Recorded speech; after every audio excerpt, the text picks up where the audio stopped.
Hello students. Last class में हमने strong acid की पीएच फाइंड आउट की थी और उसमें दो केसेस हमने लिए थे। एक में हमने वाटर का कंट्रीब्यूशन नहीं लिया था और एक में हमने वाटर का कंट्रीब्यूशन लिया है। तो आगे बढ़ते हैं। अब हम एक ऐसे सॉल्यूशन की पीएच फाइंड आउट करेंगे जिसमें एक वीक मोनोप्रोटिक एसिड है या फिर एक वीक मोनोहाइड्रोक्सिक बेस है। तो हेडिंग डालिए, pH of a solution containing weak monoprotic acid. अब यहां पर क्वेश्चन ये आता है कि वाटर का कंट्रीब्यूशन लेना है या नहीं लेना है, ये कैसे डिसाइड होगा। तो इसमें अब हमें यहां पर थोड़ा और डीप में जाके सोचना होगा। अब यहां पर मैं वीक एसिड को भी कुछ और कैटेगरीज में डिवाइड कर रहा हूं। उससे पहले हम समझते हैं ये जो स्ट्रॉन्ग एसिड होते हैं ना, ये हमें पता है ये 100% आयनाइज होते हैं, मतलब इनकी जो रिएक्शन है वो पूरी फॉरवर्ड में चली जाती है। ऐसा कौन सी रिएक्शंस में होता है जिनका इक्विलिब्रियम कांस्टेंट 1 से बहुत ज्यादा होता है। तो ये जितने भी स्ट्रॉन्ग इलेक्ट्रोलाइट्स होते हैं इन सबका इक्विलिब्रियम कांस्टेंट 1 से बहुत ज्यादा होता है। 10⁴, 10⁵, 10⁶, ऐसा कुछ सोच सकते हैं आप, या इससे भी ज्यादा। तो फिर ये जो वीक एसिड्स होते हैं या वीक बेसिस होते हैं, इनके इक्विलिब्रियम कांस्टेंट यानी के का डेटा ये 1 से कम होता है। जैसे एसिटिक एसिड का नियरली 10⁻⁵, HCN का 10⁻⁻10, इस तरह से। तो अब हम यहाँ पर बेसिकली बात करेंगे वीक एसिड की, लेकिन इन वीक एसिड्स को भी हम कुछ और कैटेगरीज में डिवाइड करें। एक normal weak acid, normal word मतलब वीक एसिड, नॉर्मल आप लगाओ या ना लगाओ, मतलब वही वीक एसिड से होगा जिनका Ka 10⁻⁴, 10⁻⁵, 10⁻⁶, 10⁻⁷, 10⁻⁸, इस तरह से होगा। इन्हें हम बोलते हैं वीक एसिड। ठीक है। दूसरा केस आता है जिनमें K और कम हो जाए, 10⁻11, 10⁻12, 10⁻13, 10⁻14, इसको इन्हें आप बोल सकते हो very weak acid. Even water भी एक वेरी वीक एसिड भी है और वेरी वीक बेस भी है, क्योंकि वो H+ भी दे रहा है, OH आयन भी दे रहा है, लेकिन उसका इक्विलिब्रियम कांस्टेंट जो है वो 10⁻14 के आसपास है। देन इसके बाद एक और category very very weak acid, जिनका K 10⁻14 से भी बहुत कम हो, 10⁻17, 10⁻18, 20, इस रेंज में। अगर देखा जाए तो इतने जिनका K इतना कम होता ना, उन्हें हम एसिड ही नहीं बोलते। जैसे मैं आपको बताऊं CH4 भी H+ आयन लूज कर सकता है, करता भी है, लेकिन इतने कम करता है कि हमें पता ही नहीं चलता। तो जिनका K 10⁻18, 20, 25 है, उन्हें हम बोलेंगे वेरी वीक एसिड। तो अब 3 कैटेगरीज मैंने बना दी, weak acid, very weak acid और उसके बाद very very weak acid. Right.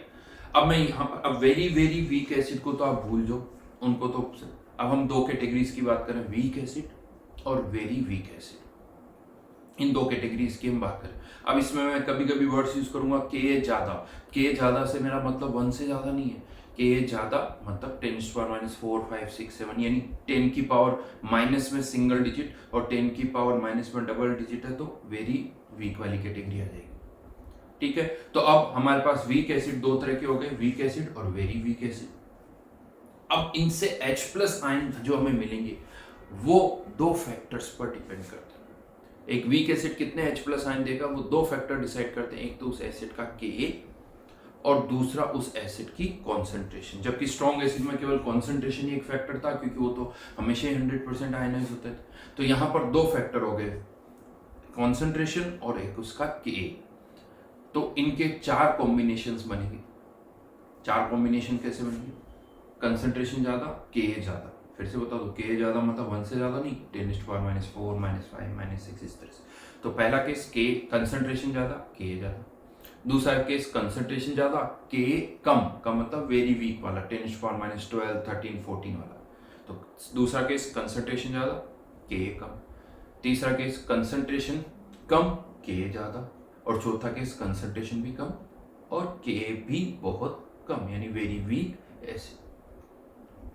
कुल मिला के 2 कंसेंट्रेशन और Ka या तो दोनों ज्यादा हो या दोनों कम हो या कोई एक ज्यादा और एक कम हो, तो इनके 4 कॉम्बिनेशंस यहाँ पर बनते हैं। अब उसमें से हमें ये देखना कि कब हमें वाटर का कंट्रीब्यूशन लेना होगा, कब हमें वाटर का कंट्रीब्यूशन नहीं लेना होगा। तो यहाँ पर केस 1 से स्टार्ट करते हैं। केस 1, अब देखिए बहुत सारे डेटा मैं यहाँ पर यूज करूंगा और ये सारे डेटा जो है वो हिट एंड ट्रायल से हैं। अगर आप इन डेटा को याद रखते हो तो क्वेश्चन देखते ही आपको सब समझ में आ जाएगा कि आपकी अप्रोच क्या होनी चाहिए। इसका एक और तरीका भी है, लेकिन दूसरे मेथड में हो सकता है हमें क्वेश्चन को एक नहीं 2 बार सॉल्व करना पड़े, तो सेकंड मेथड की हम बाद में बात करेंगे। पहले जो मैं डेटा दे रहा हूँ उसके अकॉर्डिंग आपको उनको याद रखना होगा। हाँ, डेटा याद रखना इतना आसान नहीं होगा, बट आप प्रैक्टिस करोगे तो अपने आप याद हो जाएंगे। तो case 1, if concentration is greater than equals to 10⁻⁻6 है and Ka into C is greater than 10⁻⁻12। ये कंडीशन मैंने दी। पहले तो कोई एग्जांपल सोचते, कुछ वैल्यूज माइंड में सोचते हैं। तो यहां पर क्योंकि हमें ये देखना है कि एसिड जो हमने लिया है वो किस कैटेगरी का है, वीक है या वेरी वीक है या वेरी वेरी वीक है, वो हमें देखना है। तो अब यहाँ पर फर्स्ट कुछ कंसंट्रेशन की वैल्यू अपने माइंड में इमेजिन कर लीजिए। अच्छा, एक प्रॉब्लम यहाँ पर क्या होती है, जब मैं इस तरह से लिखता हूँ ना concentration greater than equals to 10⁻⁻6 और मैं कहता हूँ कोई वैल्यू इमेजिन करो, तो बहुतों की आदत क्या होती है 10⁻⁻6 जो दिख रहा है वही कर लो और क्यों दिमाग लगाओ। तो नहीं, क्योंकि यहाँ पर क्या हो रहा है, ग्रेटर देन इक्वल टू जब मैंने बोला है तो जो भी अप्रोक्सीमेशन हम कर रहे हैं तो इक्वल वाली की रेंज में उसकी लिमिट आ गई। यानी उस पॉइंट पर ऐसा नहीं अप्रोक्सीमेशन करोगे तो एरर नहीं होगी, एरर तो होगी कहीं कम कहीं ज्यादा, बट अगर आप इक्वलिटी वाले पॉइंट को यूज करोगे तो उसमें एरर ज्यादा होगी। तो इस तरह से कभी भी कोई आपसे कहे कि वैल्यू इमेजिन करो, अगर ग्रेटर देन का साइन है तो उससे ज्यादा। अब यहाँ पर सिंस 10 की पावर में बात होगी तो कम से कम इस तरह से वैल्यूज इमेजिन करिए जो कि 100 टाइम्स या 1000 टाइम्स ज्यादा हो। तो मान लेते हैं कंसंट्रेशन मैंने ले ली 10⁻⁻3, ये कोई वैल्यू इमेजिन की मैंने कंसंट्रेशन की। K इंटू सी की वैल्यू कितनी है 10⁻⁻12, तो चलिए इसकी वैल्यू भी इमेजिन कर लेते हैं। Ka इंटू सी की वैल्यू 10⁻⁻9, यहाँ पे भी इक्वलिटी वाला साइन लगाना है। K इंटू सी 10⁻⁹ है तो K की वैल्यू कितनी हो जाएगी 10⁻⁻6। मतलब जो एसिड हमने लिया है वो वीक एसिड है और कंसंट्रेशन भी ज्यादा है। अब यहां पर अगर एसिड वीक है, कंसंट्रेशन भी ज्यादा है, तो हम वाटर के कंट्रीब्यूशन को नेग्लेक्ट कर सकते हैं। ये जस्ट मैंने वैल्यूज दी थी, आप और वैल्यूज भी इमेजिन कर सकते हो। तो यहां पर first line contribution due to water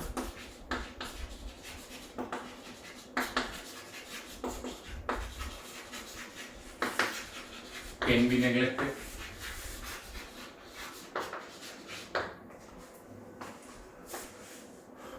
लेकिन एसिड तो वीक है, ये तो 100% आयनाइज नहीं होगा। तो weak acid HA giving H plus A minus. Acid की कंसंट्रेशन C, लेट से इसमें से X आयनाइज हो गया, X और X, एसिड का Ka गिवन होगा x² upon C minus x, और अल्फा के टर्म में लिखना चाहे तो C⁴ अपॉन। बड़ा सिंपल सा है, यहाँ पर K गिवन होगा, कंसंट्रेशन गिवन होगी, x के लिए सॉल्व कर सकते हैं। हाँ, लेकिन यहाँ पर देखा जाए तो x की टर्म भी आ रही है, x² की टर्म भी आ रही है, तो क्वाड्रेटिक बनेगी जिसे सॉल्व करना होगा। बहुत सारे केसेस में क्वाड्रेटिक सॉल्व करनी होगी, बट समटाइम्स ऐसा हो सकता है कि हम यहाँ पर इसको और सिंप्लीफाई कर दें। अगर ये x c के रेस्पेक्ट में नेग्लेक्ट हो जाए तो, या अल्फा 1 के रेस्पेक्ट में नेग्लेक्ट हो जाए, ये कैसे होगा, ये कैसे डिसाइड करें आप? तो इसकी भी एक कंडीशन है जो कि हम केमिकल इक्विलिब्रियम में भी यूज कर चुके हैं ऑलरेडी। तो if Ka upon C is less than equals to 10⁻⁻3, x can be neglected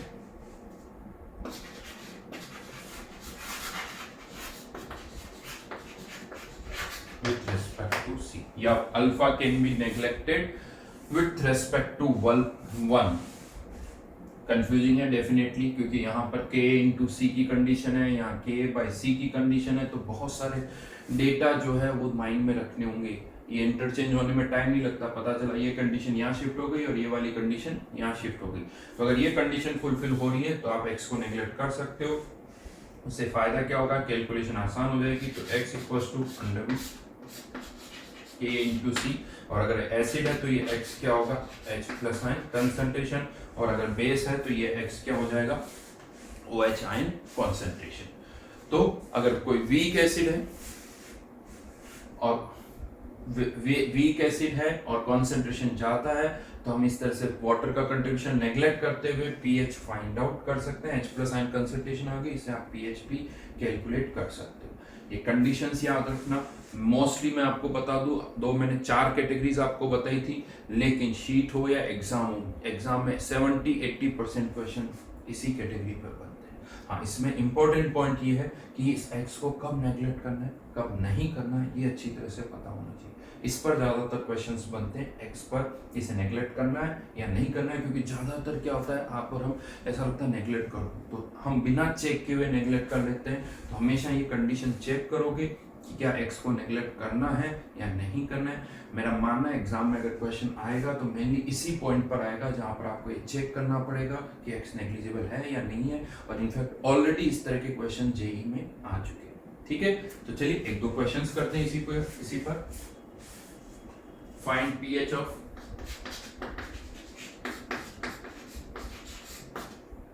first one 0.1 m acetic acid जिसका Ka दे रखा है 10⁻⁻⁵।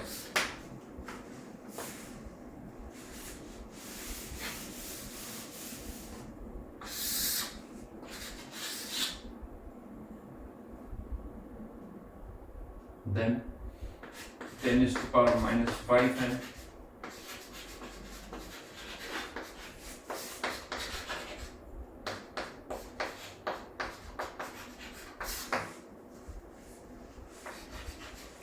pH फाइंड आउट करनी है। 0.1 m एसिटिक एसिड और 10⁻⁵ m एसिटिक एसिड का सॉल्यूशन है, आपको pH फाइंड आउट करनी है।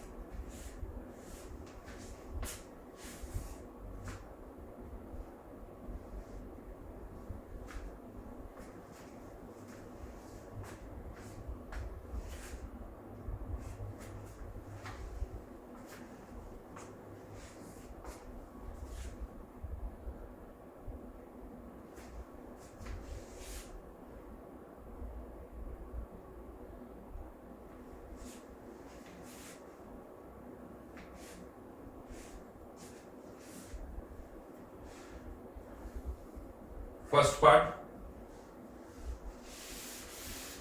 क्या एक्स को नेग्लेक्ट कर सकते हैं? फर्स्ट पार्ट में चेक करिए Ka/C की condition 10⁻⁵ divided by 0.1 which is 10⁻⁻⁴।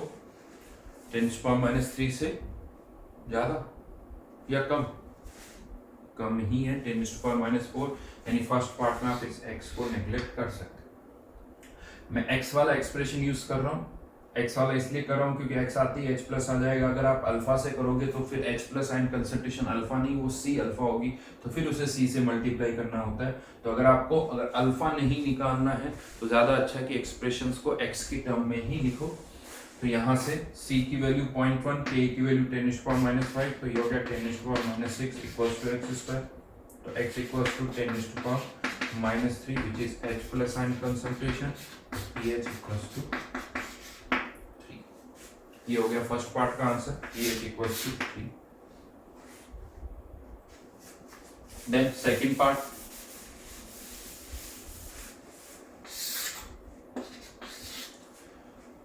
अब सेकंड पार्ट में Ka 10⁻⁵, x² 10⁻⁵ -x। क्या यहाँ पर भी हम x को नेग्लेक्ट कर सकते हैं? नहीं कर सकते, क्योंकि इस बार Ka/C अगर आप निकालोगे तो वो वैल्यू 1 आएगी जो कि 10⁻⁻³ से ज्यादा है। हम x को नेग्लेक्ट नहीं कर सकते हैं, तो फिर कोई ऑप्शन नहीं, क्वाड्रेटिक सॉल्व करनी होगी। x² + 10⁻⁵x -10⁻⁵ equals to 0। x equals to -10⁻⁵ minus b, यहाँ हमेशा ही प्लस ही लेना होता है। b² 10⁻⁻10 + 4 इंटू, गलत लिख दिया मैंने यहाँ पर, 10⁻⁻10 मल्टीप्लाई होगा डिवाइडेड बाय 2। ये 5 इंटू 10⁻⁻10, तो √5 इंटू 10⁻⁻10। कुछ याद आ रहा है? लास्ट क्लास में भी इसी तरह का डेटा आया था। तो x equals to √5 - 1 into 10⁻⁵ divided by 2 which is 0.62 into 10⁻⁻।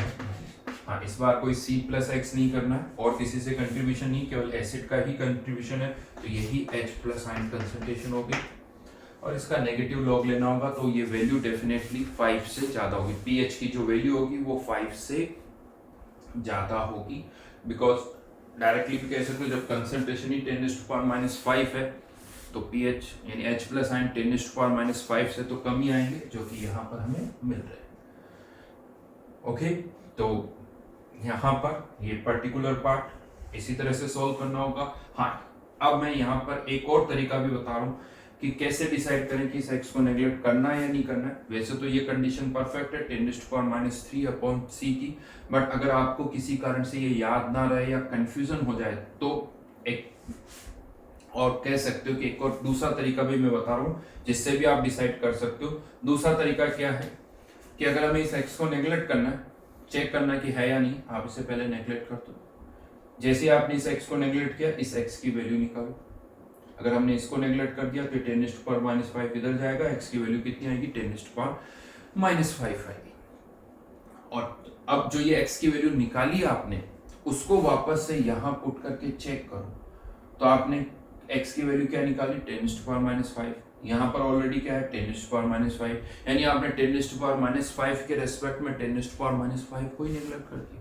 क्या कर सकते हो? नहीं कर सकते। नेगलेक्ट कब कर सकते हैं? जब ये x की वैल्यू 10⁻⁵ से बहुत कम आती, जबकि यहाँ पर तो 10⁻⁵ आ रही है, यानी यहाँ पर आप इस x को नेगलेक्ट नहीं कर सकते। यही पहले वाला जो केस था उसमें c की वैल्यू कितनी थी 0.1 - x। यहाँ पर अगर हम इस x को नेगलेक्ट करते हैं और x की वैल्यू निकालते तो कितनी आती 10⁻⁻3।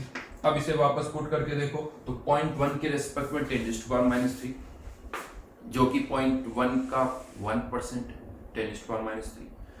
जनरली यहाँ पर अगर इस तरह से 2, 3, 4% तक कोई टर्म है तो हम उसे नेगलेक्ट कर सकते हैं। तो ये तो 1% है, नेगलेक्ट किया जा सकता है। इस तरीके में प्रॉब्लम यही है कि पहले आपको x की वैल्यू निकालनी पड़ेगी, फिर आपको पता चलेगा कि क्या नेगलेक्ट कर सकते हैं या नहीं कर सकते। जबकि जो Ka/C की कंडीशन मैंने आपको बताई है उसमें आप क्वेश्चन देखते ही समझ जाएंगे कि क्या x को नेगलेक्ट करना है या नहीं करना है। तो बट ये दोनों तरीके यूज कर सकते हो। x की वैल्यू निकाल के आपको लग रहा कंफ्यूजन है नेगलेक्ट करें नहीं करें, आप नेगलेक्ट कर दो, x की वैल्यू निकालो और जिसके रेस्पेक्ट में नेगलेक्ट किया उससे उसको कंपेयर करो। अगर वो 2, 3, 4% इस तरह से आ रही है तब तक तो ठीक है, अदरवाइज वापस से सॉल्व करना होगा बिना नेगलेक्ट किए हुए। तो ये था केस 1। अब आ जाते हैं केस 2 पर।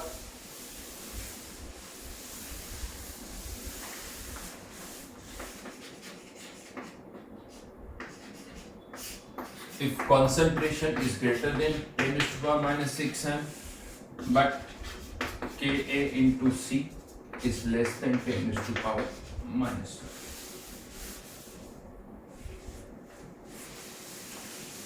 फिर से वैल्यूज इमेजिन करो। कॉन्सेंट्रेशन वही 10⁻⁻3, K into C की वैल्यू 10⁻⁻15, तो Ka कितना आ गया 10⁻⁻²। यानी इस बार जो हमने एसिड लिया है वो वीक नहीं वेरी वीक वाला हो गया। 3 कैटेगरी बताई थी, वीक, वेरी वीक और वेरी वेरी वीक। तो ये वेरी वीक वाला एसिड है। अब यहाँ पर जैसे वाटर होता है ना, देखो वाटर भी एक तरह से H+ आयन देता है, तो वो भी वेरी वीक एसिड ही है, और जो आपने एसिड डाला है वो भी वेरी वीक है। तो अब आप वाटर के कंट्रीब्यूशन को यहाँ पर नेगलेक्ट नहीं कर सकते। तो first time contribution due to water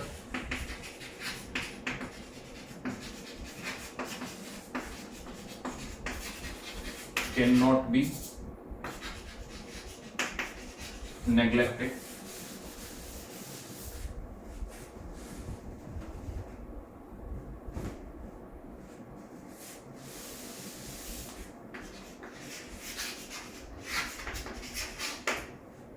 contribution due to water can not be neglected.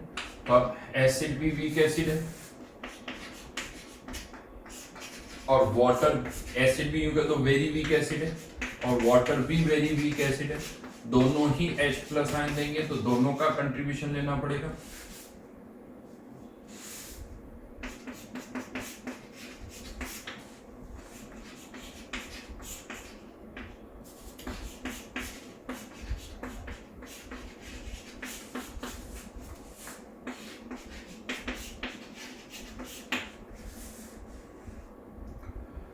C minus x और H।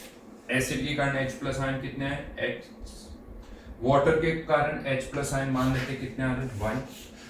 लेकिन अब सॉल्यूशन में H plus ion concentration acid से भी आ रहे हैं वाटर से भी आ रहे हैं, तो सॉल्यूशन में H प्लस आयन कॉन्सेंट्रेशन कितनी हो जाएगी x प्लस वाई। यहाँ पर भी x प्लस वाई लिखना होगा, यहाँ पर भी x प्लस वाई लिखना होगा। और जैसा मैंने आपको पहले भी बताया, दोनों एक दूसरे पर क्या लगा रहे हैं, कॉमन आयन इफेक्ट, तो दोनों अब उतने डिसोशिएट नहीं होंगे, यानी because of common ion effect acid का डिसोसिएशन भी कम होगा, because of common ion effect water का डिसोसिएशन भी कम होगा, यानी वाटर से जो H प्लस आयन आएंगे डेफिनेटली वो 10⁻⁻7 से कम आएंगे। इसका K given x plus y into x upon C minus x, KW x plus y into y. दो इक्वेशन, दो वेरिएबल सॉल्व कर सकते हो, लेकिन बिना नेग्लेक्ट किए हुए नहीं कर सकते। तो किसको नेग्लेक्ट करें, क्या x के रेस्पेक्ट में y को? अगर आपने x के रेस्पेक्ट में y को ही नेग्लेक्ट कर दिया, मतलब आपने वाटर के कंट्रीब्यूशन को तो नेग्लेक्ट ही कर दिया, वो तो नहीं हो सकता। तो क्या c के रेस्पेक्ट में x, सोचो आप, यस, यहाँ पर c के रेस्पेक्ट में आप x को नेग्लेक्ट कर सकते हो। क्यों कर सकते हैं, क्योंकि जो एसिड हमने लिया है वो वेरी वीक है, उसका K 10⁻12 -13 इस रेंज में होगा, कंसंट्रेशन 10⁻4 3 6 5 ऐसी होगी, तो K/C डेफिनेटली 10⁻³ से कम होगा। तो यहाँ पर आप कह सकते हो since K/C is less than equals to 10⁻³ x will be very very less than C। यहाँ से इस x को नेग्लेक्ट कर दिया, इस C को इधर शिफ्ट किया, तो K इंटू सी, और इन दोनों को ऐड कर दिया, डिवाइड नहीं किया, ऐड किया, K into c equals to x plus y, common आ गया इधर x प्लस वाई, तो x प्लस सॉरी इस c को इधर लेके गए और दोनों को ऐड कर दिया, तो K इंटू सी प्लस यहाँ पर क्या आएगा KW equals to x plus y का होल स्क्वायर। और ये x प्लस वाई अगर दोनों ही एसिड है तो H प्लस, और अगर एक बेस है तो ये OH आयन आ जाएगा square. H plus ion concentration equals to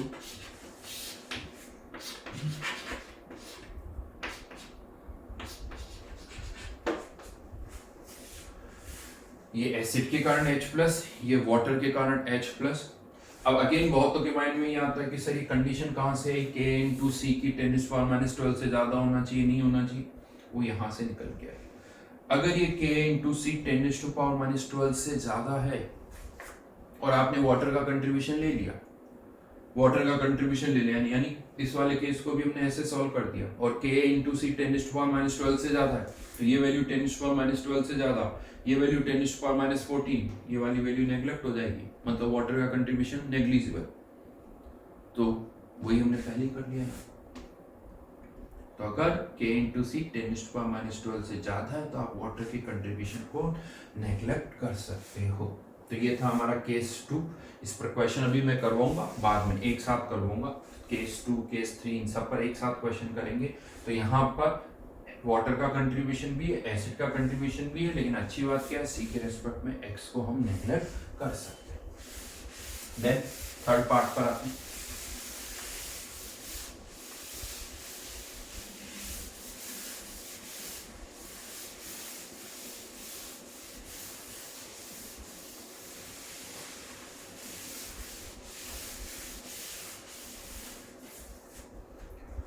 Case 3. If concentration is less than 10⁻⁻6 m and Ka is greater than C. अब इसको समझने के लिए पहले एक क्वेश्चन हम करेंगे। क्वेश्चन में दे रहा हूं, क्वेश्चन केस 3 का नहीं है, आप चेक कर सकते हो, ये कंडीशंस लिखी हुई है, उससे चेक कर सकते हो क्वेश्चन किस कैटेगरी का है। कॉन्सेंट्रेशन दे रखी 10⁻⁻5 और K दे रखा 10⁻²। एक कोई एसिड है जिसका K 10⁻², कॉन्सेंट्रेशन 10⁻⁻5, किस कैटेगरी को बिलोंग कर रहा है पहले तो ये बताओ। चेक करो 1 2 3 में से कॉन्सेंट्रेशन 10⁻⁵ तो 1 और 2 ही हो सकता है, और K 10⁻⁻2 तो K तो ज़्यादा ही है, तो केस 1 को ये बिलोंग कर रहा है, नहीं वाटर का कंट्रीब्यूशन हम नेग्लेक्ट कर सकते हैं। करना क्या है, हमें यहाँ पर इसका अल्फा निकालना है, इसका अल्फा आपको निकालना है। करिए देखिए,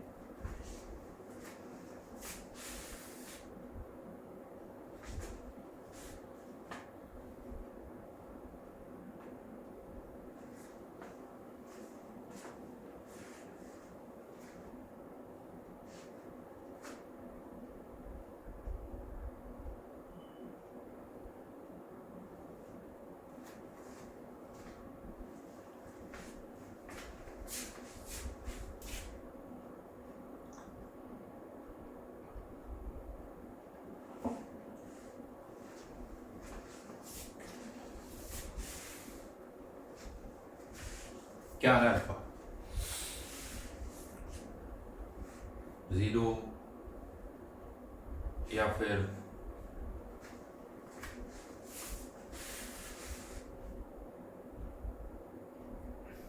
(10⁻³ या 10⁻- या 10⁻³ सोचो आप, क्या 1 से ज्यादा आ रहा है? क्या आ सकता है 1 से ज्यादा अल्फा? नहीं आ सकता। चलिए मैं एक्सप्रेशन लिख देता हूँ 10⁻² K C अल्फा स्क्वायर वाला फॉर्मूला, तो C की वैल्यू 10⁻⁵ अल्फा स्क्वायर 1 - क्या अल्फा को नेग्लेक्ट कर सकते हैं 1 के रेस्पेक्ट में? तो K/C की वैल्यू 10⁻³ आ रही है, जो कि 10⁻³ से बहुत ज्यादा है। देखो ये क्या होता है, ये जब मैं लैंग्वेज बोलता हूँ तो 10⁻³ 10⁻³ जब सुनते हैं ना भूल जाते हैं कि सर ने कहाँ +3 बोला और कहाँ -3 बोला। बहुत कॉन्सेंट्रेट होकर सुनोगे तभी समझ में आएगा कि मैंने 10⁻+3 बोला है -3 बोला है, क्योंकि डेटा बहुत सारे यूज होते हैं, सेंटेंस में वर्ड्स अलग अलग होते हैं, याद रहते हैं, बट डेटा वही 1 2 3 4, तो उनको याद रखना मुश्किल होता है। चलिए सॉल्व करते हैं। अल्फा को नेग्लेक्ट नहीं कर सकते, मैं इस 10⁻⁵ को इधर ला रहा हूँ तो 10⁻³ हो जाएगा, तो alpha square plus 10⁻³ alpha minus 10⁻³ minus 10⁻³ है, 10⁻³ नहीं है।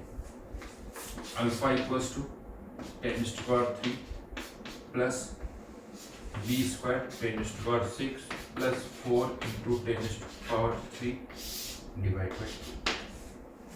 अब यहाँ पर स्क्वायर रूट में हम देखें तो 10⁻⁶ प्लस 4 इंटू 10⁻³ 10⁻⁶ के रेस्पेक्ट में ये वैल्यू बहुत कम है, 4 इंटू 10⁻³ कम ही है, 1% से कम है, इसको नेग्लेक्ट कर देते हैं। तो जैसे इसको नेग्लेक्ट करते हैं ये वैल्यू 10⁻³ जो कि 10⁻³ के रेस्पेक्ट, जो 10⁻³ ये 10⁻⁻, ये माइनस 10⁻³ ये दोनों कैंसिल, अल्फा 0। मतलब क्या ऐसे डिसोसिएट ही नहीं हो रहा? ऐसा तो नहीं हो सकता कि 10⁻⁻² है, डिसोसिएट तो होगा, ऐसा नहीं कि नहीं होगा, डिसोसिएट तो होगा। तो फिर यहाँ से तो आंसर 0 आ रहा है, यहाँ से तो आंसर 0 आ रहा है। क्यों आ रहा वो मैं समझाता हूँ। हो क्या रहा है यहाँ पर, बेसिकली ये कुछ ऐसी सिचुएशन है, 1000 माइनस, जैसे ब्रैकेट में लिखा हुआ है 1000 प्लस 2। तो आपने क्या किया, पहले देखा कि सर 1000 के रेस्पेक्ट में 2 तो बहुत कम है, तो आपने 2 को नेग्लेक्ट कर दिया, और फिर 1000 माइनस 1000 0, जबकि आंसर 0 नहीं है, आंसर इसका -2 है। तो यहां पर भी एग्जैक्टली वही चीज होती है। एक्चुअली ये जो टर्म है ये बहुत कम है इनके रेस्पेक्ट में, लेकिन सिंस ये और ये टर्म इक्वल है तो जो भी डिफरेंस क्रिएट हो रहा है इसी के कारण हो रहा है, आप इसे नेग्लेक्ट नहीं कर सकते। बट प्रॉब्लम ये है हमारी कि अगर हम इसे नेग्लेक्ट नहीं करें तो यूज भी कैसे करें। अगर मैं इसको कन्वर्ट करूं तो ये क्या होगा, 1000 इंटू 1000 यानी 1000 प्लस 4 1004 इंटू 10⁻³। अब 1000 और 1004 के स्क्वायर रूट में ज्यादा डिफरेंस नहीं होता, तो ये कैलकुलेट करना हमारे लिए बड़ा मुश्किल हो रहा है। तो अब इसका एक तरीका बताता हूँ, इसको सॉल्व कैसे करोगे। बाइनोमियल एक्सपेंशन लगाना पड़ेगा। यहाँ से 10⁻6 को कॉमन लो, 10⁻3 बाहर आ जाएगा क्योंकि स्क्वायर रूट है। 1 + 4 × 10⁻³ रह जाएगा, की पावर हाफ डिवाइडेड बाय 2। इसे यह 1 + x, और ये जो x है बेसिकली इसकी वैल्यू 1 से बहुत कम है, तो इसका अगर हम बाइनोमियल एक्सपांशन करेंगे तो 1 + x की पावर n, और अगर x 1 से बहुत छोटा है तो 1 + nx हायर ऑर्डर टर्म्स को आपने नेग्लेक्ट कर दिया क्योंकि x की वैल्यू बहुत कम है, क्योंकि हायर ऑर्डर टर्म्स में x² की टर्म आएगी वो जो कि बहुत कम होगी। ठीक है, तो यहाँ पर केवल 2 ही टर्म आएगी, 10⁻3 इसको एक्सपेंड किया, 1 + 4 × 10⁻³ nx डिवाइडेड बाय 2। अब इसको ओपन करो तो 10⁻3 - 10⁻3 ये वाली टर्म एक सेकेंड से, ये ब्रैकेट ये 10⁻3 अंदर गया तो -3 + 3 1 हो गया, 4 डिवाइड बाय 2 यानी अल्फा। मतलब इस एसिड का जो अल्फा है वो राइट नाउ 1 है, मतलब एसिड तो वीक है बट अल्फा 1 है, यानी एक वीक एसिड स्ट्रॉन्ग एसिड की तरह बिहेव कर रहा है। क्यों ऐसा कर रहा है पता है? क्योंकि आपने इसकी कॉन्सेंट्रेशन को बहुत कम कर दिया। एक स्टेटमेंट दिया था लास्ट क्लास में, याद आ रहा है? ऑस्टवाल्ड डाइल्यूशन लो, कंसंट्रेशन कम होने पर अल्फा बढ़ता है, यहाँ पर भी यही हो रहा है, कंसंट्रेशन कम हो रही है अल्फा बढ़ रहा है। यस, कंसंट्रेशन कम करके आप एक वीक एसिड को स्ट्रॉन्ग एसिड बना सकते हो, यहाँ पर एग्जैक्टली वही हो रहा है। ये वीक एसिड वीक रहा ही नहीं, ये वीक एसिड यहाँ पर क्या हो गया, एक स्ट्रॉन्ग एसिड हो गया। हाँ, लेकिन अब क्वेश्चन ये आता है कि हमेशा इतना चेक करना पड़ेगा? नहीं, इसका तरीका मैं बता रहा हूँ। जब भी एक एसिड का के उसकी कॉन्सेंट्रेशन से बहुत ज्यादा है वो वीक एसिड स्ट्रॉन्ग एसिड की तरह बिहेव करेगा। अब बहुत ज्यादा में मिनिमम 100 टाइम्स तो होना ही चाहिए, यानी 100 टाइम्स, 1000 टाइम्स, 10,000 टाइम्स, इतना ज्यादा तो डेफिनेटली आप उसे नेग्लेक्ट कर सकते हो। तो यहाँ पर ये K/C की वैल्यू, K जो C से कितना ज्यादा है 1000 टाइम्स, तो आप यहाँ पर अल्फा को 1 ले सकते हो। तो यहाँ पर अब ये जो पर्टिकुलर केस हमने डिस्कस किया, मैं केस 3 पर आ रहा हूँ। ये जो सारा डिस्कशन है इसे एक बॉक्स में डाल देना, कंफ्यूज मत होना, ये केस 3 का क्वेश्चन नहीं है, ये मैंने जस्ट एक एग्जांपल लिया था। ये जो केस है, क्वेश्चन जो है वो केस 1 को बिलोंग कर रहा है। अब मैं केस 3 पर आ रहा हूं, और केस 3 में सिंस हम कह रहे हैं कि के जो है वो सी से बहुत ज्यादा है, तो यहां पर अब हम क्या करेंगे, इस वीक एसिड को वीक नहीं स्ट्रॉन्ग एसिड की तरह ट्रीट करेंगे। तो weak acid can be treated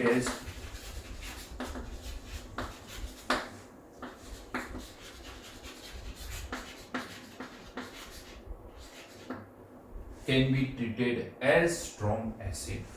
तो अब इसमें और HCl वाले केस में कोई डिफरेंस नहीं रहेगा। हाँ, लेकिन कॉन्सेंट्रेशन तो कम है, तो वाटर का कंट्रीब्यूशन भी लेना होगा। तो जो स्ट्रॉन्ग एसिड के 2 केस थे, एक में वाटर का कंट्रीब्यूशन नहीं लिया था और एक में लिया था, तो यहाँ पर भी वाटर का कंट्रीब्यूशन लेना पड़ रहा है। तो second equal line, contribution due to water can not be neglected, लिखो contribution due to water can not be neglected.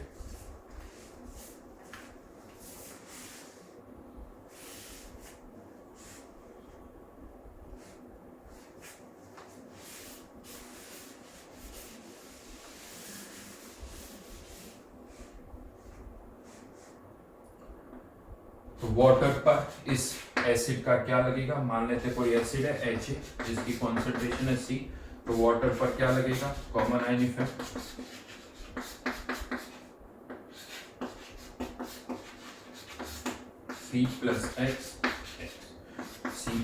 C पता होगा, x के लिए सॉल्व करना है, KW पता है, x निकल के आ जाएगा तो C+x कर सकते हैं। तो ये होगा केस 3, जहां पर हमने वीक एसिड को स्ट्रॉन्ग एसिड की तरह ट्रीट किया है। Clear? Then last one, case 4,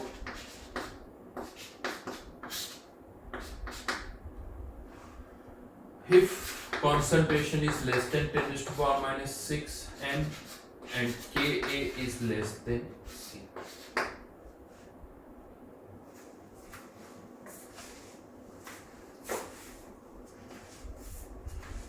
अच्छा, अब यहाँ पर अगेन मैं आपसे कहूँ कुछ वैल्यूज इमेजिन करो, तो कंसंट्रेशन 10⁻⁻6 से कम है, तो वैल्यू क्या आएगी माइंड में, जैसा अभी हम ले रहे थे 10⁻⁹ इस तरह।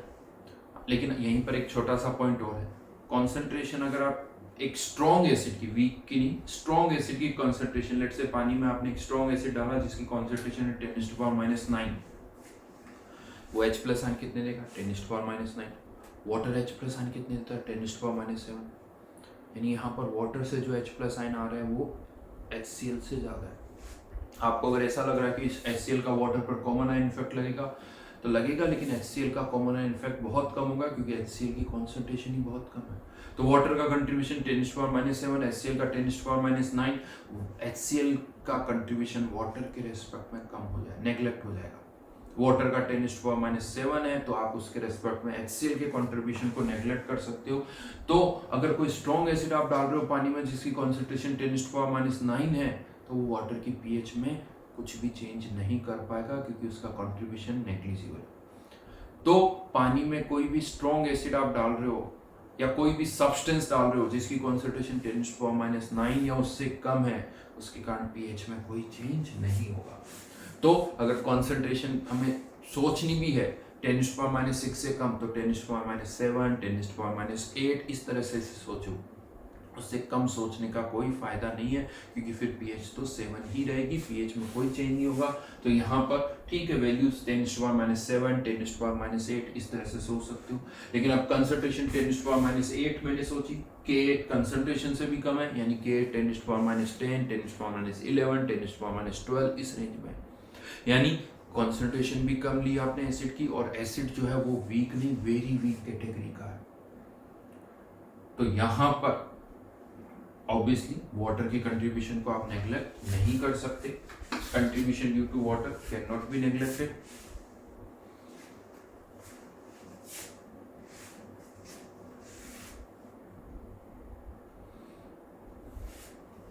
Can not be neglected. लेकिन अब यहाँ प्रॉब्लम क्या है, एसिड भी H प्लस आयन देगा क्योंकि एसिड को भी हम स्ट्रॉन्ग की तरह ट्रीट नहीं कर सकते, और वाटर भी एक H प्लस आयन देगा, और दोनों एक दूसरे पर कॉमन आयन इफेक्ट लगाएंगे।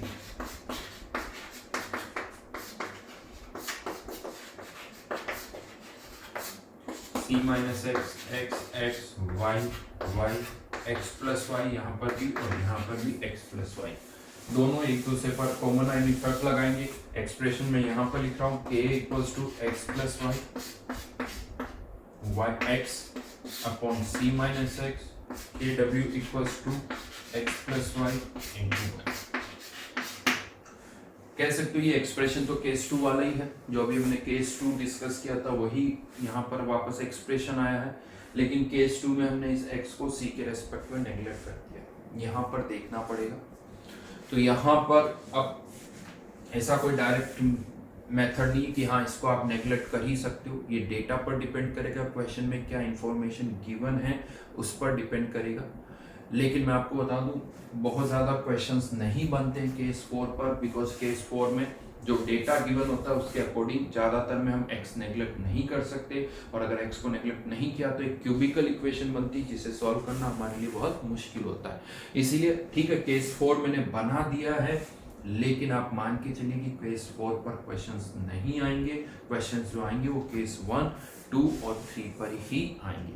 आपको उन्हीं को याद रखना है, मेनली फोकस उन्हीं पर करना है, केस 1, 2 और 3। उसमें भी मैं फिर से कहूँगा केस 1 मोस्टली क्वेश्चन उसी पर आते हैं, उसी पर क्वेश्चंस मेनली आते हैं, तो उस पर ज़्यादा फोकस करना होगा। ये कंडीशंस है, बार बार रिपीट करनी पड़ेगी, आपको रिवाइज करनी पड़ेगी, तभी जाके याद होगा। बट मैं सिर्फ फिर से कह रहा हूँ इनको याद रखोगे तो ज़्यादा अच्छा रहेगा, ज़्यादा अच्छा रहेगा।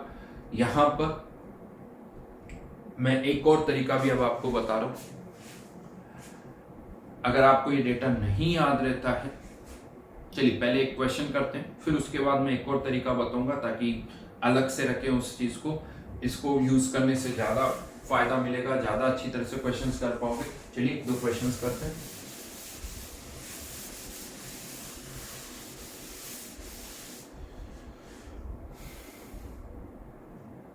फाइंड pH ऑफ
करिए, एक और क्वेश्चन देता हूँ।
कौन से केस को बिलोंग करेगा ये?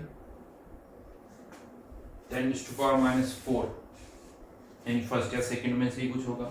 लेकिन k 10⁻10 है तो k इंटू c 10⁻14 जो कि 10⁻12 से कम है।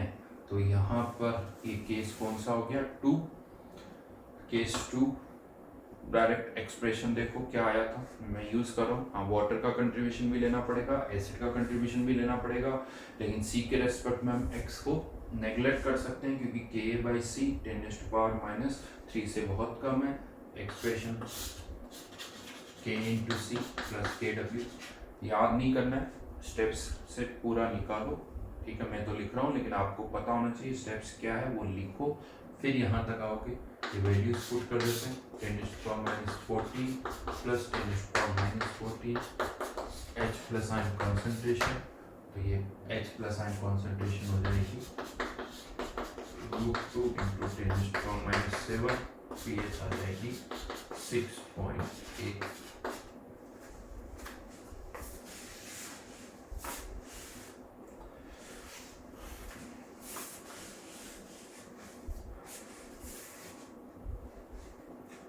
Case 2, right.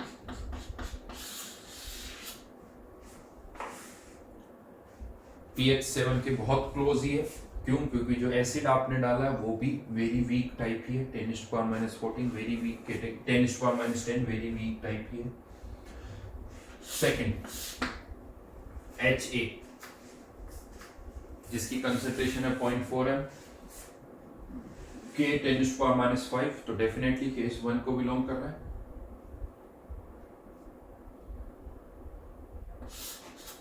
(10⁻5) x square 0.4 minus x को नेग्लेक्ट कर सकते हो। x की वैल्यू क्या आ जाएगी?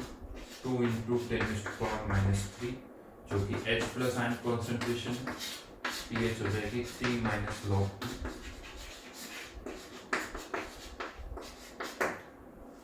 x नेग्लिजिबल है, चेक कर सकते हो। कैसे? k/c से चेक कर लो। k/c की वैल्यू 10⁻³ से कम ही है तो x को हम नेग्लेक्ट कर सकते हैं। आंसर 2.7। और वाटर का कंट्रीब्यूशन भी नहीं है क्योंकि ये किसको बिलोंग कर रहा है? केस 1 को बिलोंग कर रहा है। केस 1।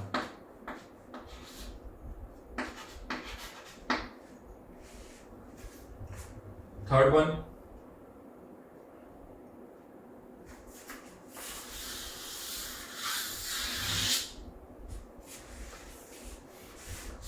कौन सा केस है? कॉन्सेंट्रेशन 10⁻6 से कम लेकिन KC से ज्यादा है। वीक एसिड को क्या मानेंगे? Strong acid. तो केस 3 हो जाएगा ये। और अब कह सकता हूँ ये भी स्ट्रॉन्ग एसिड हो गया, तो इसमें और HCl में कोई डिफरेंस नहीं है, तो कह सकते हो ये क्वेश्चन तो फिर ऑलरेडी हम कर चुके हैं HCl वाले केस में। यहाँ इसको हटा के मैं HCl भी लिख दूंगा तो कोई डिफरेंस नहीं आएगा। हाँ, लेकिन वही HCl का या HA का वाटर पर क्या लगेगा, common ion effect 10⁻⁷ plus x 10⁻⁴। x के लिए सॉल्व करो, याद आ रहा है कुछ? x की वैल्यू 0.62 इंटू 10⁻⁻⁷,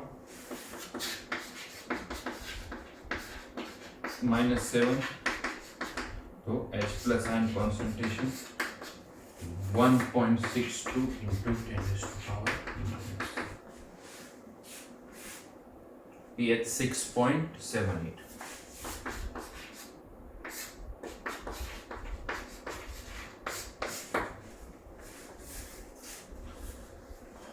और फिर कौन सा केस बचा लास्ट,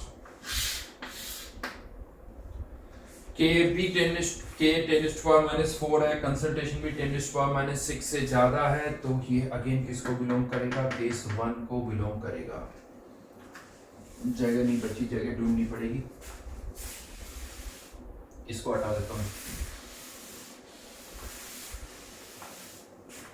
तो फोर्थ क्वेश्चन, हाँ अब यहाँ पर K जो है वो 10⁻⁴ x² 2 इंटू 10⁻⁴ माइनस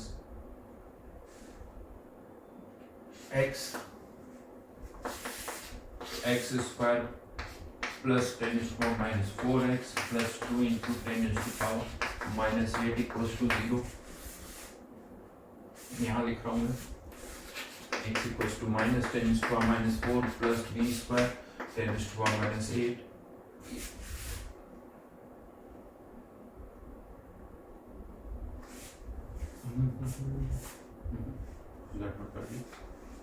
ये तो प्लस आएगा, ये माइनस आएगा, ये माइनस प्लस, ठीक है। तो 8 इंटू 10⁻⁻8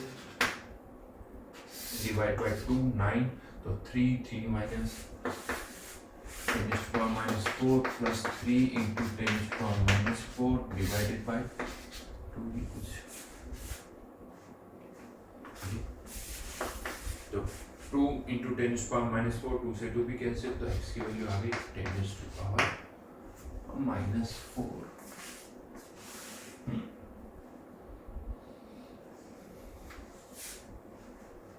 pH की वैल्यू कितनी हो जाएगी 4, pH इक्वल्स टू 4। अच्छा, अब मैं आपको अभी जो बता रहा था, एक पॉइंट मैंने आपसे कहा था कि एक और तरीका है ये डिसाइड करने का, क्योंकि ये सारा डिस्कशन हम क्यों कर रहे हैं, इतने केसेस क्यों बना रहे हैं, क्योंकि कहीं पर हम वाटर का कंट्रीब्यूशन ले रहे हैं, कहीं पर नहीं ले रहे, तो हमें कैसे पता चलेगा कि वाटर का कंट्रीब्यूशन लेना है या नहीं लेना है। या तो ये डेटा याद रखो या फिर एक दूसरा तरीका है, लेकिन वो भी हिट एंड ट्रायल वाला होगा, उसमें हो सकता है आपको क्वेश्चन 2 बार सॉल्व करना पड़े। कैसे, कोई भी क्वेश्चन आपके पास आता है, पहले आप वाटर का कंट्रीब्यूशन नेग्लेक्ट कर दो, वाटर का कंट्रीब्यूशन नेग्लेक्ट करके आप pH फाइंड आउट करो। लेकिन अगर वो एसिड है और आपने जो pH निकाली है, अगर वो 6 से ज्यादा है, अगर वो 6 से ज्यादा है तो वो आपका आंसर गलत है, आपको फिर से सॉल्व करना पड़ेगा वाटर का कंट्रीब्यूशन लेते हुए। और अगर एसिड और आपने pH निकाली और वो 6 से कम आती है, pH 6 से कम, इसका मतलब H प्लस आयन कंसंट्रेशन अच्छे खासे है, pH 6 से कम है मतलब H प्लस आयन कंसंट्रेशन 10⁻⁶ से ज्यादा है, तो आप वाटर के कंट्रीब्यूशन को नेग्लेक्ट कर सकते हो। तो अगर pH 6 से कम आ रही है, आपने जो किया वो सही है। और यही अगर एक बेस है तो उसकी pH नहीं, pOH 6 से कम है तो आपका आंसर सही है। या फिर उसको ऐसा बोलो, उसकी pH 8 से ज्यादा है तो आपका आंसर सही है। लेकिन अगर एसिड की pH 6 से ज्यादा आ रही है और बेस की pOH 6 से ज्यादा आ रही है तो आपका आंसर गलत है, आपको फिर से सॉल्व करना होगा। और एक और पॉइंट मैं आपको बता दूं,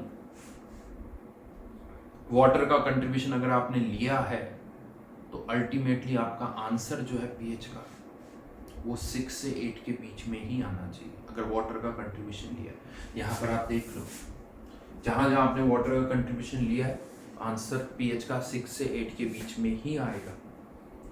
थर्ड केस में लिया 6.78, फर्स्ट वाले में लिया है 6.85, इन दोनों में नहीं लिया है, पीएच 6 से कम है। ये एसिड है इसलिए 7 से कम आ रही, बेस होता तो वो उल्टा भी हो सकता था। तो अगर कहीं पर भी वाटर का कंट्रीब्यूशन ले रहे हो तो पीएच 6 से 8 के बीच में ही आएगी, और नहीं ले रहे हो तो एसिड के केस में 6 से कम पीएच, और बेस के केस में 6 से बेस के केस में 8 से ज्यादा होनी चाहिए।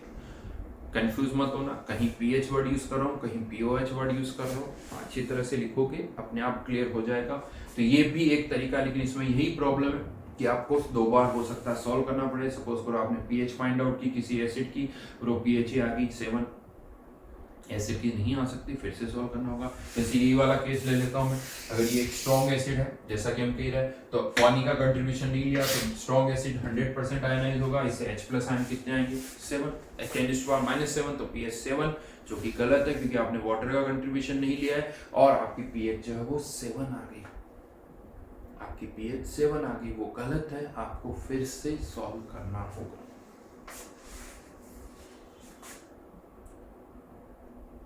ठीक है,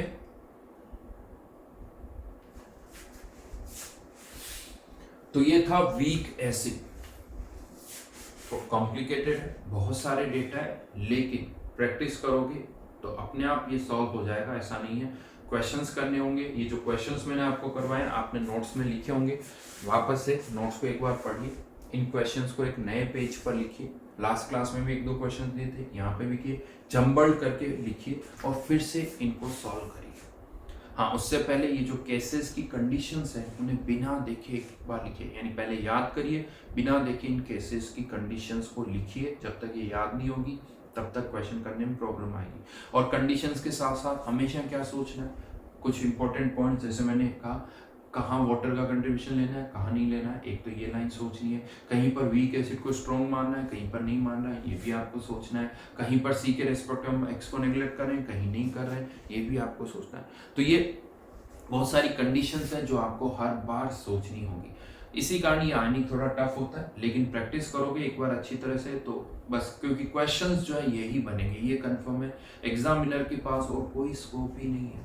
अगर एग्जामिनर को क्वेश्चंस देने हैं तो गारंटी के साथ कह सकता हूँ यही 3 केसेस, इनफैक्ट 4th पे भी नहीं आएगा, क्वेश्चन यही बनेंगे, कोई और स्कोप नहीं। क्योंकि इसके अलावा एग्जामिनर ने अगर कुछ और डेटा दिया फिर आप और हम उसे सॉल्व नहीं कर सकते। क्यूबिकल x⁴ की इक्वेशंस बन जाएगी, जो कि हमारे लिए पॉसिबल नहीं है। तो क्वेश्चंस तो यही बनेंगे। तो ये सबसे अच्छा पार्ट क्या है, इवन आयनिक का भी कह सकते हो, आयनिक का, कि एग्जामिनर के पास ऑप्शंस नहीं है। एग्जामिनर ऐसे नहीं कि कुछ नया क्वेश्चन दे देगा, नहीं देगा। क्वेश्चंस तो यही बन सकते हैं, लिमिटेशंस है, इसके अलावा क्वेश्चंस नहीं बनाए जा सकते। शीट जो आपको गिवन है उसमें बहुत सारे क्वेश्चंस हैं, इन पर बेस्ड बहुत सारे क्वेश्चन जो हम डिस्कस कर रहे हैं उन्हीं पर बेस्ड बहुत सारे क्वेश्चंस हैं। उनको आप सॉल्व करोगे, अपने आप फ्लो आ जाएगा।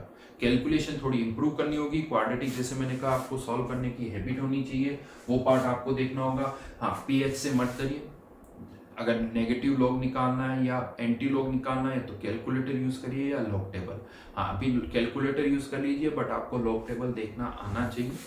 एग्जाम में लॉग की वैल्यूज अभी तक आजकल गिवन होती है, बहुत टाइम पहले लॉग टेबल भी दे दी जाती थी एग्जाम में, बट आजकल तो लॉग की वैल्यूज दी जा रही है। बट हमें प्रिपेयर रहना चाहिए कि लॉग टेबल हमें देखना आना चाहिए।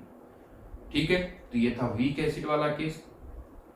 अब इसी में आगे बढ़ते हैं, नेक्स्ट पार्ट पर आते हैं।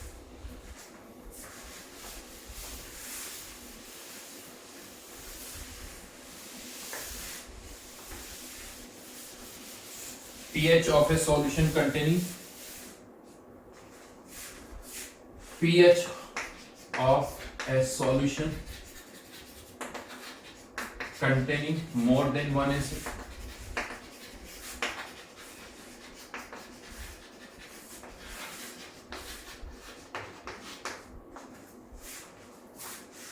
फर्स्ट पार्ट, दोनों ही स्ट्रॉन्ग हो, strong acid plus strong acid. इसके बाद हम पॉलीप्रोटिक एसिड वाला केस लेंगे। पहले हम ये 2 वीक एसिड दोनों ही दो एसिड्स को मिक्स करें, दोनों ही स्ट्रॉन्ग है। एग्जांपल ले सकते हो HCl, लेट्स से इसकी कंसंट्रेशन है M1 और इसमें एक और एसिड भी स्ट्रॉन्ग एसिड, इसकी कंसंट्रेशन है M2। यानी एक ही सॉल्यूशन में दो स्ट्रॉन्ग एसिड है। सिंस ये स्ट्रॉन्ग हम कह रहे हैं तो ये अभी भी 100% आयनाइज होंगे। यस कह सकते हो, ये एक दूसरे पर कॉमन आयन इफेक्ट लगाएंगे फिर भी ये अभी भी 100% आयनाइज होंगे क्योंकि ये दोनों ही स्ट्रॉन्ग है। तो H+ आयन कंसंट्रेशन कितनी हो जाएगी, M1 + M2। हाँ, लेकिन यहाँ पर एरर कहाँ होती है वो मैं बता दूं। ये जो कंसंट्रेशन मैंने दी है ये सॉल्यूशन के अंदर इनकी कंसंट्रेशन दी है। कभी कभी क्या होता है, इस तरह के क्वेश्चंस आते हैं, V1 ml ऑफ M1 यानी या C1 लिख देता हूँ, C1 MHCl और V2 ml of C2 MHNO3 को मिक्स किया गया। अब बताओ H+ आयन कंसंट्रेशन क्या होगी। तो ये जो कंसंट्रेशन हमें यहाँ गिवन है ये बिफोर मिक्सिंग गिवन है। क्या आफ्टर मिक्सिंग भी यही C1 + C2 रहेगी? नहीं, चेंज हो जाएगी। तो अब क्या होगी, देख दो ऐसे, V1 C1 + V2 C2 upon V1 + V2। Volume change हो जाएगा तो कंसंट्रेशन भी चेंज हो जाएगी। यहाँ से H+ के मिलीमोल्स निकालिए, V1 × C1, यहाँ से H+ के V2 × C2 divide by total volume से कर लिया V1 + V2। तो ये अच्छी तरह से याद रखना। देन केस 2, एक स्ट्रॉन्ग एसिड प्लस एक वीक एसिड। अगर एक स्ट्रॉन्ग और एक वीक एसिड है, लेट्स से HCl जिसकी कॉन्सेंट्रेशन है C1 और HNO3 जिसकी कोई एक वीक एसिड है HA जिसकी कॉन्सेंट्रेशन है C2, दोनों को मिक्स कर दिया। दोनों की कॉन्सेंट्रेशन सॉल्यूशन में ही है, मिक्स नहीं किया। C1 और C2 कॉन्सेंट्रेशन है। अब हमें इसकी pH फाइंड आउट करनी, तो कह सकते हो वीक एसिड पर स्ट्रॉन्ग का क्या लगेगा, कॉमन आयन इफेक्ट लगेगा। ऑलरेडी सॉल्यूशन में स्ट्रॉन्ग एसिड के कारण H+ आयन कितने हैं, C1 वीक एसिड से भी H+ आयन आएंगे, -X + X और X। K गिवन होगा वीक एसिड का, तो C1 + X के लिए सॉल्व करिए।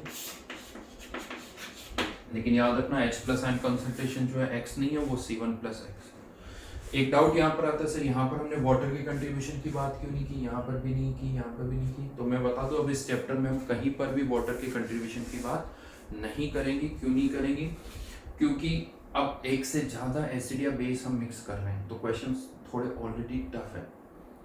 इससे पहले क्या था, पानी में आप सिंपली एक ही एसिड या एक ही बेस डाल रहे थे तो वो क्वेश्चंस बहुत सिंपल हो रहे थे। तो उन्हें टफ बनाने के लिए हमने उनकी कॉन्सेंट्रेशन को बहुत कम कर दिया, जिससे वाटर का कंट्रीब्यूशन भी हमें लेना पड़े। हाँ, कह सकते हो कुछ ज़्यादा ही टफ हो गया। लेकिन यहाँ पर अगर हमने इनकी कॉन्सेंट्रेशन को बहुत कम कर दिया तो इनका कंट्रीब्यूशन तो लेना ही पड़ेगा, साथ में वाटर का कंट्रीब्यूशन भी लेना पड़ेगा। तो फिर उन्हें सॉल्व करना और मुश्किल हो जाता है। तो इसलिए यहाँ पर अब हम इनकी कॉन्सेंट्रेशन को बहुत कम वाली रेंज में सोच ही नहीं रहे। इस तरह के क्वेश्चन जब भी आएंगे कॉन्सेंट्रेशन 0.1, 0.01, 0.001 इसी रेंज में होगी, तो वाटर की कंट्रीब्यूशन को आप नेग्लेक्ट कर सकते हो। तो यहाँ पर तो फिर आप कह सकते हो सर फिर तो कोई चेंज हुआ ही नहीं, पहले वाटर पर कॉमन आयन इफेक्ट लग रहा था, अब यहाँ पर वीक एसिड पे लग रहा है। तो यस, कोई चेंज नहीं हुआ है, वही क्वेश्चन है। पहले वाटर पर कॉमन आयन इफेक्ट डिस्कस कर रहे थे, अब वीक एसिड पर डिस्कस कर रहे हैं। ठीक है, सॉल्व कर सकते हो। यहाँ से भी एक्स को नेग्लेक्ट करने की कंडीशन वही है, अगर Ka/C2 10⁻³ से कम है तो हम यहाँ पर इस एक्स को नेग्लेक्ट कर सकते हैं। देन केस 3, अगर दोनों ही वीक है तो दोनों एक दूसरे पर क्या लगाएंगे, कॉमन आयन इफेक्ट। जैसे पहले वीक एसिड और वाटर भी एक दूसरे पर कॉमन आयन इफेक्ट लगा रहे थे, यहाँ पर भी ऐसे होगा, ये दोनों एक दूसरे पर क्या लगाएंगे, कॉमन आयन इफेक्ट। इसको मैं यहाँ लिख देता हूँ,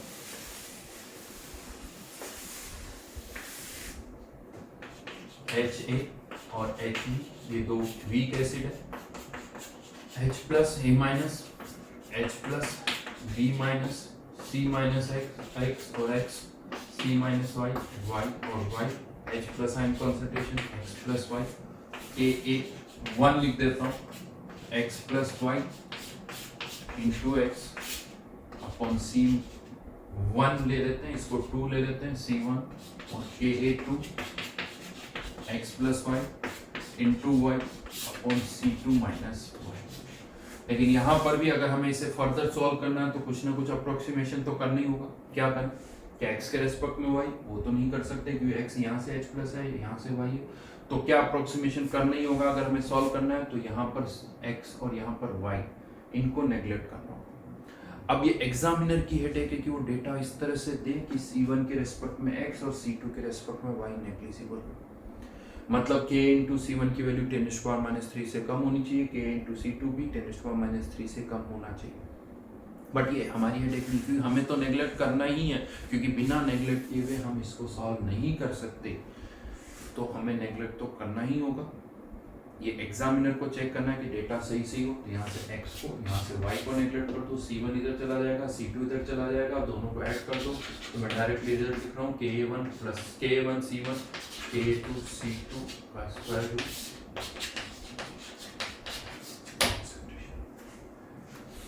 हाँ, वैसे एक पॉइंट और मैं यहाँ पर ऐड कर देता हूँ। हो सकता है यहाँ पर आप चेक करो कि K1 और C1, K1/C1 और जो x ये रेशियो आया, लेट से वो आ जाता है 10⁻²। तो इससे ऐसा लगता है सर फिर तो नेग्लेक्ट नहीं करना चाहिए, लेकिन मैं आपको बता दूं, अगर ये रेशियो K1/C1 10⁻² आ रहा है, तो भी हो सकता है कि ये x C1 के रेस्पेक्ट में नेग्लिजिबल हो। क्यों? क्योंकि जो ये K/C की जो कंडीशन है हमारी, ये कंडीशन तब है जब और कोई कॉमन आयन इफेक्ट नहीं लग रहा। तो अगर K/C 10⁻³ से कम है तो हम कहते हैं कोई कॉमन आयन इफेक्ट नहीं, कुछ भी नहीं है, तो 10⁻³ से कम है तो हम x को नेग्लेक्ट कर सकते हैं। लेकिन यही K/C 10⁻² है तो हम कहते हैं कि C के रेस्पेक्ट में x को नेग्लेक्ट नहीं कर सकते, क्योंकि x की वैल्यू ज्यादा होगी। बट अगर साथ में कुछ कॉमन आयन इफेक्ट भी लग रहा है तो उसके कारण ये x की वैल्यू कम हो जाएगी। तो अगर K/C 10⁻² है लेकिन कुछ कॉमन आयन इफेक्ट के कारण हो सकता है कि ये x C1 के रेस्पेक्ट में नेग्लेक्ट हो जाए। हम चांसेस हैं, हम ये नहीं कह रहे होगा, चांसेस है कि ये नेग्लेक्ट हो जाए। तो मेरा ये कहना है कि इवन यहाँ पर फिर हमें तो हमेशा ही नेग्लेक्ट करना है, लेकिन समटाइम्स ऐसा हो सकता है कि ये रेशियो 10⁻² आए और आप नेग्लेक्ट करके ये सोच रहे हो कि नहीं ये आंसर तो गलत है, तो ऐसा कोई ज़रूरी नहीं है, वो आंसर भी सही हो सकता है। यानी सही in the sense actual answer के एग्जैक्टली मैच कर जाए। ओके, तो ये तीसरा केस यहाँ पर हो गया, 2 वीक एसिड। अच्छा, इस एक्सप्रेशन को देखते हुए तो हम ऐसा भी कह सकते हैं कि 2 हो या 3 हो या 4 हो, हमें तो कुछ करना ही नहीं, K1C1 plus K2C2 plus K3C3, इसी तरह से इसको सॉल्व करना होगा। ओके, तो ये पार्ट यहाँ आके कंप्लीट हुआ, इससे आगे फिर हम नेक्स्ट क्लास में करेंगे। Thank you.